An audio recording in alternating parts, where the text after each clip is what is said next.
பேட்டை என்கிற ஊரில் இருந்து செய்யத் அலி என்பவர் கேட்குறார். இவர் கேட்குற கேள்வி என்னென்னா, அந்த கேள்வியும் கேட்டுட்டு ஒரு எழுத்து வடிவமாக ஒரு ஹதீஸை அனுப்பி வச்சிருக்கிறார். புகாரியில் 3047வது ஹதீஸையும் அனுப்பி அந்த ஹதீஸுக்கு தான் விளக்கம் கேட்குறார். அந்த கேள்வியை அஸ்ஸலாமு அலைக்கும் வரஹ்மத்துல்லாஹி தஆலா பரகாத்து. எனது பெயர் செய்யத் அலி. கொலைக்கு கொலை என்றுதானே இருக்க வேண்டும்? அதில் ஏன் முஸ்லிம் ஒருவரை கொலை செய்தால் அதற்கு பகரமாக அந்த முஸ்லிம் கொலை செய்யப்படக்கூடாது என்று இந்த ஹதீஸில் புகாரி 3047 வருகிறது. அப்போ இந்த கேள்வி என்ன கேட்குறாருன்னு கேட்டால், அந்த புகாரியில் வரக்கூடிய அந்த ஹதீஸில் என்ன வாசகம் வருது, அவர் அனுப்பியிருக்கார்ல, அதில் என்ன வாசகம் வருதுன்னு கேட்டால், அல்லா யுக்குத்தல முஸ்லிமுன் பி காஃபிரின், இஸ்லாமிய குற்றவியல் சட்டம்னு ஒன்று இருக்கிறது. குற்றவியல் சட்டம்னா என்னென்னு கேட்டால், ஒருத்தனை கொலை செஞ்சிட்டான்னு வைங்க, கொலைக்கு கொலை தான். என்னை ஒரு ஆள் கொலை செஞ்சிட்டாருன்னு சொன்னால் அதுக்குரிய தண்டனை என்ன? அவருக்கு மரண தண்டனை. நான் ஒரு ஆளை கொலை செஞ்சிட்டேன் என்று சொன்னால் எனக்கு மரண தண்டனை. இது இஸ்லாத்தில் உள்ள ஒரு பொதுவான சட்டம். எல்லாருமே முஸ்லீம் அல்லாத மக்கள் விளங்கி வைத்திருக்கிற ஒரு சட்டம். இருந்தாலும் இந்த ஒரு ஹதீஸ் அந்த சட்டத்தில் ஒரு வித்தியாசப்படுத்தி சொல்லக்கூடிய ஒரு ஹதீஸாக இருக்கிறது. இதில் என்ன வருதுன்னு கேட்டால், அலி மருமகனுக்கு நபிகள் நாயகம் சொன்னதாக அந்த செய்தி வருது. அதில் உள்ள சட்டத்தில் என்ன வருது, குற்றவியல் சட்டம் எப்படி வருதுன்னு கேட்டால், அல்லா யுக்குத்தல முஸ்லிமுன் பி காஃபிரின், ஒரு முஸ்லீம் முஸ்லீம் அல்லாத ஒருத்தரை கொலை செஞ்சிட்டார்னு சொன்னால் அதுக்காக வேண்டி முஸ்லீமை கொல்லக்கூடாது. அதாவது முஸ்லீமுக்கு கொலை நடந்தால் தான் இந்த குற்றவியல் சட்டம். அல்லது முஸ்லீம் அல்லாத ஒருத்தர் முஸ்லீமை கொலை பண்ணார்னு வைங்க. ஒரு கந்தசாமி அப்துல் காதரை கொலை பண்ணார், அப்போ கந்தசாமியை தூக்கில் போட்டுருவோம், மரண தண்டனை கொடுத்துருவோம். அதே நேரத்தில் அப்துல் காதர் கந்தசாமியை கொன்றார்னு வைங்க, கந்தசாமி உயிருக்காக வேண்டி அப்துல் காதரை கொள்ள மாட்டோம் அப்படிங்கிறது வருது. அப்போ இஸ்லாத்தில் சட்டங்கள் அனைவருக்கும் பொதுவானது என்பது எண்ணற்ற ஆதாரங்களில் நிரூபிக்கப்பட்டு இருந்தாலும் இந்த ஒரு ஹதீஸில் எப்படி வருதுன்னு கேட்டால், முஸ்லீமுக்காக வேண்டி ஒரு ஒரு ஒரு காஃபியருக்காக வேண்டி முஸ்லீமை கொல்ல முடியாது. அந்த வாசகம் அப்படி இருக்குது. வல்லா யுக்குத்தல முஸ்லிமுன் பி காஃபிரின் 3047வது ஹதீஸ் புகாரில் பாருங்கள்.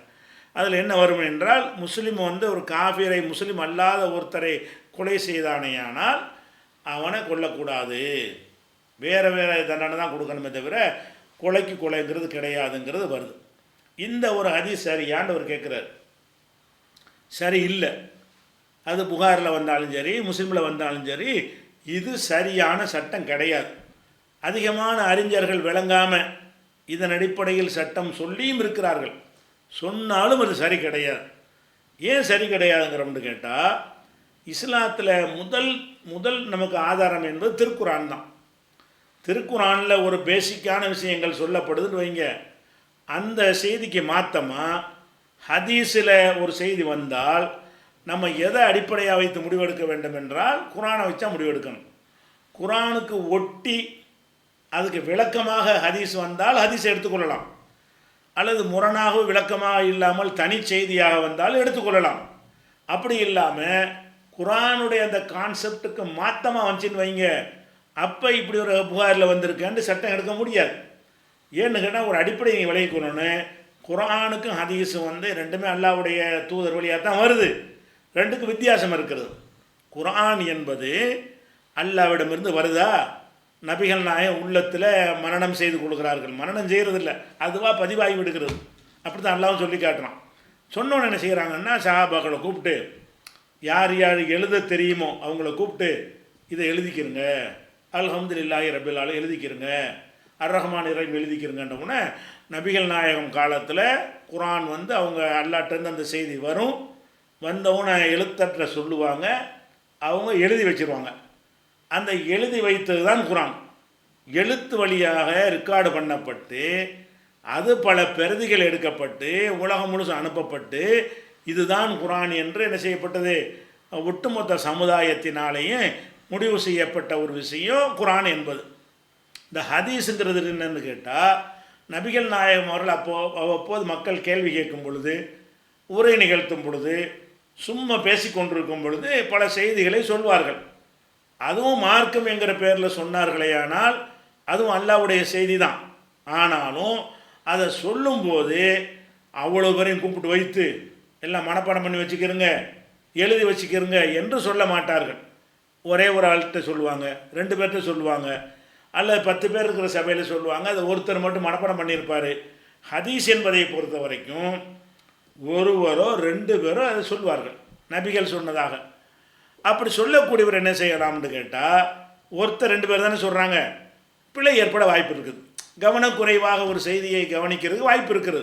அப்போ அது எப்படி கண்டுபிடிக்கிறதுன்னு கேட்டால், குரானுக்கு எதிராக வந்துச்சுன்னு வைங்க, குரான் உங்களுக்கு தெளிவாக இருக்குது, எழுத்து மூணு இருக்காடு, ஆத்தண்டிக்கான இருக்காடு, அதுக்கு மாற்றமாக நபி சொன்னார்கள்னு வந்தால் இதில் ஏதோ ஒரு குழப்பம் இருக்குது என்ற முடிவுக்கு வரணும்.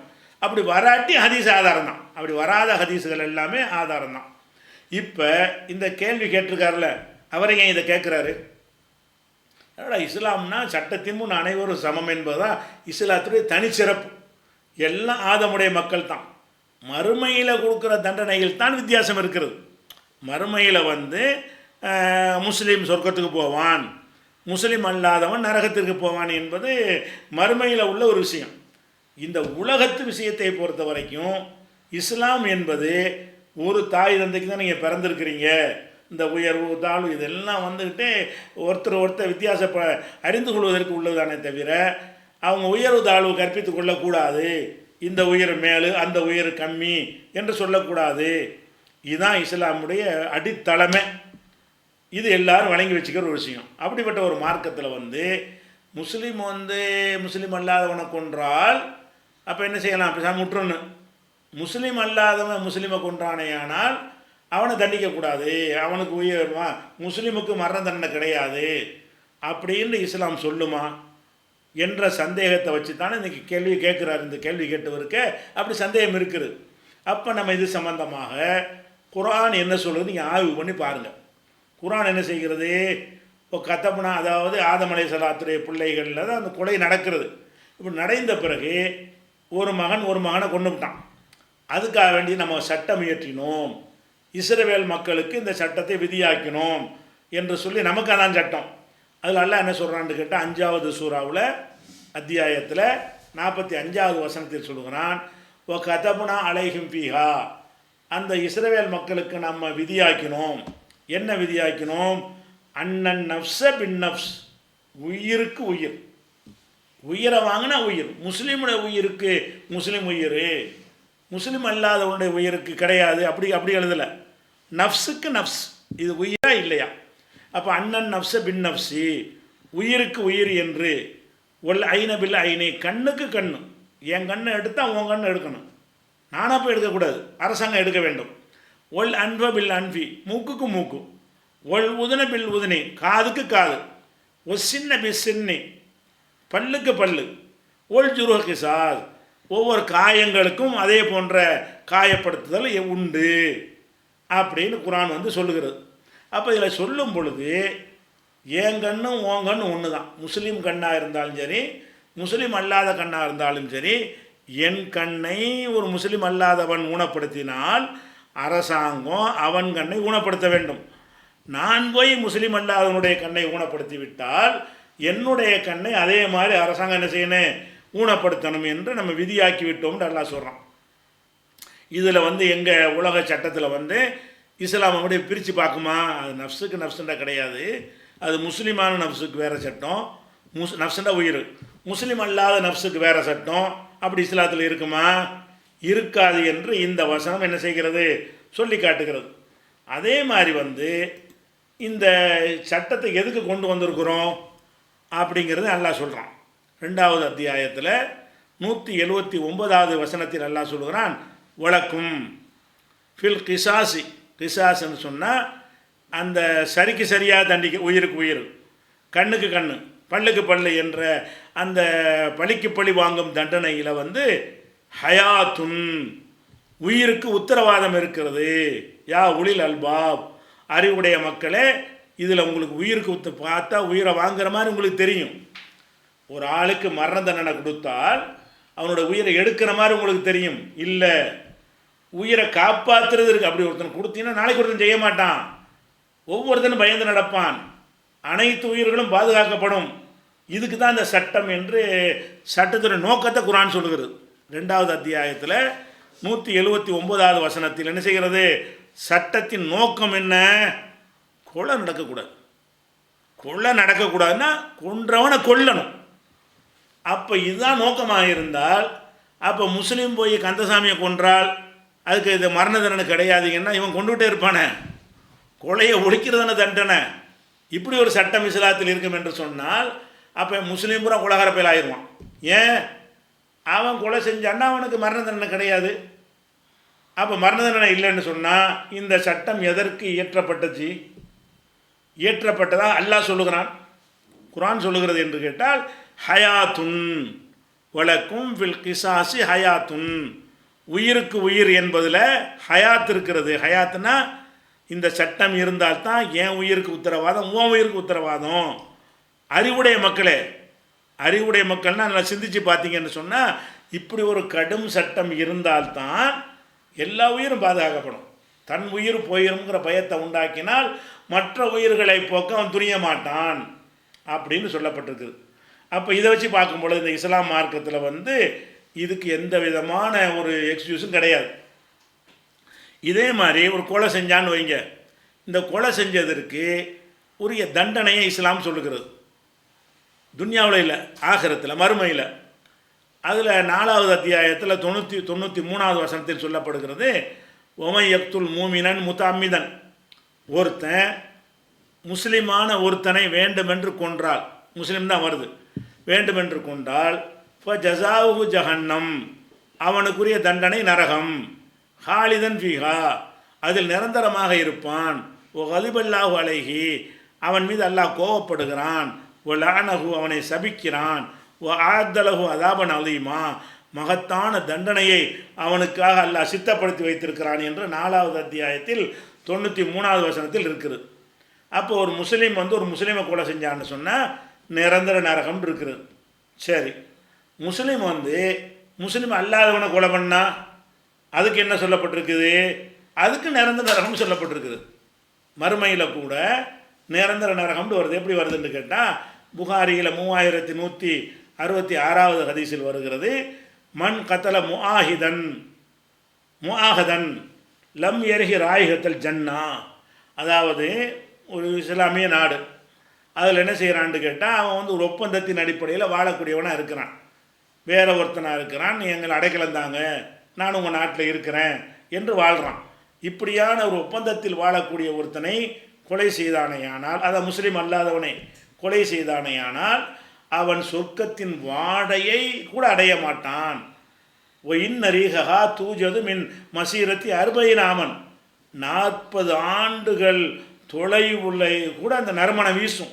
சொர்க்கத்தின் வாசம், சொர்க்கத்திலேருந்து வரக்கூடிய நறுமணம் எவ்வளோ தூரத்துக்கு வரும்னு கேட்டால் 40 வருஷ பயண தூரத்துக்கு வரைக்கும் அடிக்கும். அந்த நறுமணத்தை இவன் அடைய மாட்டான் என்று சொன்னால் சொர்க்கத்திலிருந்து மிக மிக மிக தொலைவில் போய்விடுவான், அந்த வாடையை கூட நுகர மாட்டான் என்று இந்த புகாரியில் உள்ள இந்த ஹதீஸ் சொல்லுகிறது. அப்போ என்ன விளங்குறது? யாரையும் என்ன செய்ய முடியாது, கொன்றானேயானால் அவனுக்கு சொர்க்கம் கிடையாது.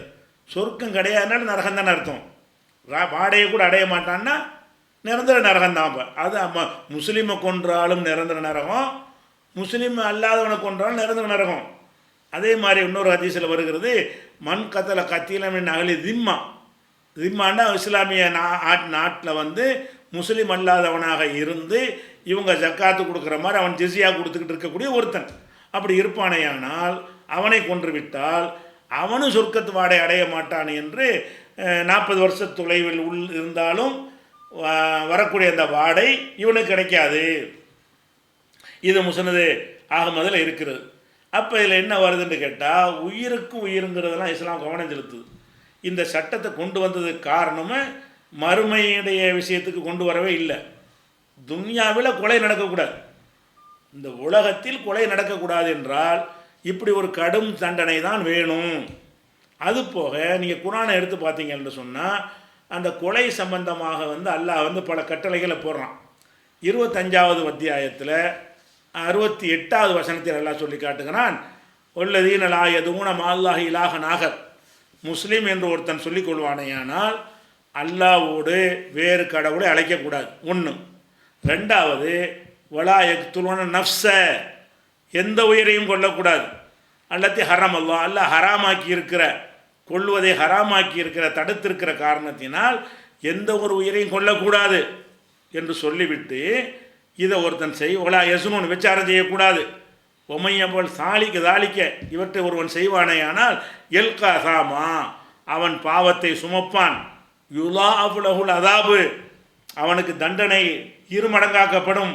யௌமுல் கியாமத்தில் யஹுலுது ஃபீஹி முஹானா, அதில் இழிந்தவனாக நிரந்தரமாக இருப்பான். யார்? உயிரை கொன்றவன்.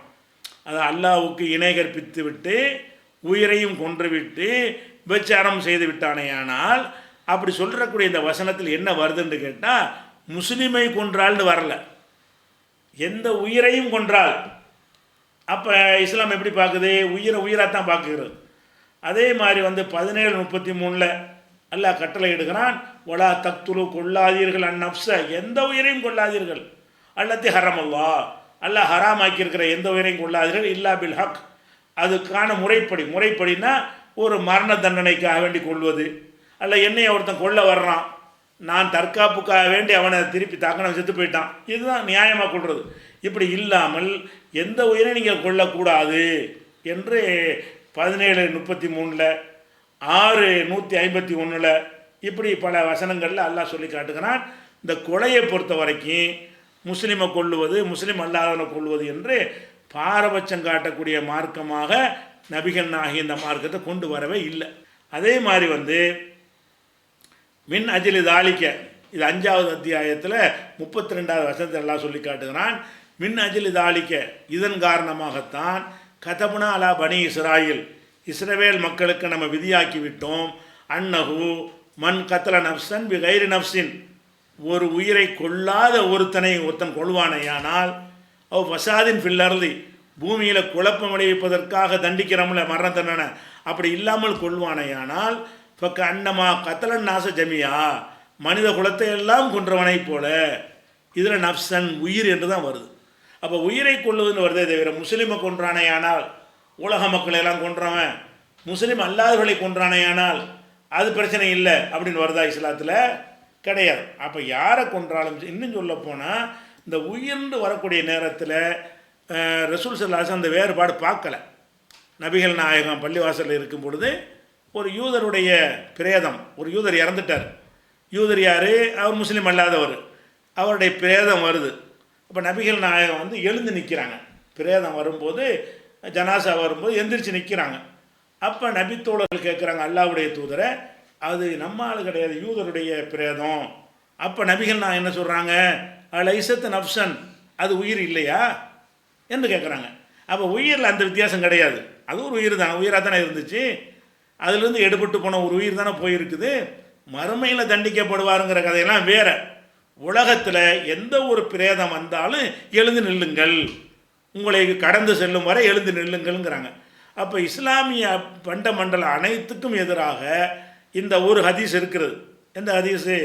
புகாரியில் வரக்கூடிய, புகாரில் வந்தாலும் சரி, அலி ரலியல்லாஹு அன்ஹு அவர்களுக்கு மற்ற சொல்ல பிரத்யேகமாக சொன்னார்கள் என்று சொல்லக்கூடிய இந்த ஹதீஸில் காபிரை முஸ்லீம் கொன்றானையானால் அவனுக்கு தண்டனை, அவனை கொல்லக்கூடாது, இப்படி இஸ்லாம் சொல்லவே செய்யாது.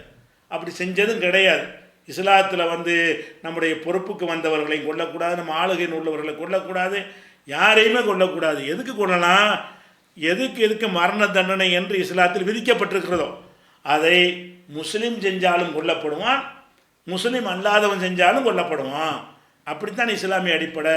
இந்த ஹதீஸை எடுத்துக்கொண்டு சில அறிஞர்கள், அபு ஹனீஃபா போன்ற சில அறிஞர்கள் இது கிடையாதுங்கிறாங்க. அவங்க தான் கொஞ்சம் கரெக்டாக சொல்கிறாரு.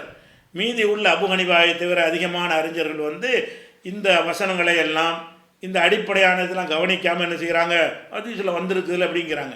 அப்போ நான் என்ன கேட்குறேன், அப்போ திருடினால் கையை வெட்டணும்ல, அப்போ முஸ்லீம் காபீரை திருடினா கையை வெட்ட மாட்டீங்களா? அது வெட்டு தான் வேணுங்கிறாங்க. அது எப்படி? அது ஒரு முஸ்லீம் முஸ்லீம்கிட்ட திருடிட்டான், கையை வெட்டணும். ஒரு முஸ்லீம் முஸ்லீம் அல்லாதவன்கிட்ட திருடிட்டான், வெட்டணுமா வெட்டக்கூடாதா? வெட்டு தான் வேணும். அவன் பொருள் தானே. அப்போ இந்த பொருள்களுக்கு உள்ள மதிப்பு கொடுப்பாங்களாம், உயிர் கொடுக்க மாட்டாங்களாம். பொருளுக்கு பொருளுடைய மதிப்பு கொடுத்துருவாங்களாம். எப்படி திருட போச்சு அப்படின்னு சொல்லக்கூடிய எல்லா அறிஞர்களும் உயிரெண்டு வரும்போது மட்டும் உலட்டி பேசுகிறாங்க. அவங்க ஏற்றுக்கொள்ளத்தக்க ஒரு வாதத்தை வைக்கவில்லை. அதனால் குர்ஆனோடு ஒத்து போகக்கூடிய கருத்து என்ன என்று கேட்டால், இந்த உயிர் விஷயத்தில், பொருள் விஷயத்தில், மான மரியாதை விஷயத்தில் மதம் குறுக்க வராது. ஒருத்த மேலே அவதூறு சொன்னால் கசையடி. யார் மேலே அவதூறு சொன்னாலும் கசையடி தானே. திருடினா கையை வெட்டணும், யார் திருடினாலும் கையை வெட்டுவோம். அப்போ அந்த மாதிரியான விஷயங்கள்ல எல்லாம் நீ யார், என்ன மதம், முஸ்லீமா, நீ சொல்லிக்கலாம் அவதூறு. நீ யார், முஸ்லீம் இல்லையா, நீ மட்டும் சொல்லக்கூடாது. அப்படியா மார்க்கத்தில் சட்டம் இருக்கும்? இருக்காது. ஒட்டுமொத்த கான்செப்டுக்கே மாற்றமாக இந்த ஒத்த ஹதீஸ் நிற்கும் என்று சொன்னால் அது ஹதீஸ் கிடையாது. ஏதோ ஒன்று அடக்கு ஒன்று யாரை விளங்கி நினைஞ்சிருக்கிறாங்க, அதை அறிவிச்சிருக்கிறாங்க என்று தான் எடுத்துக்கொள்ள வேண்டும்.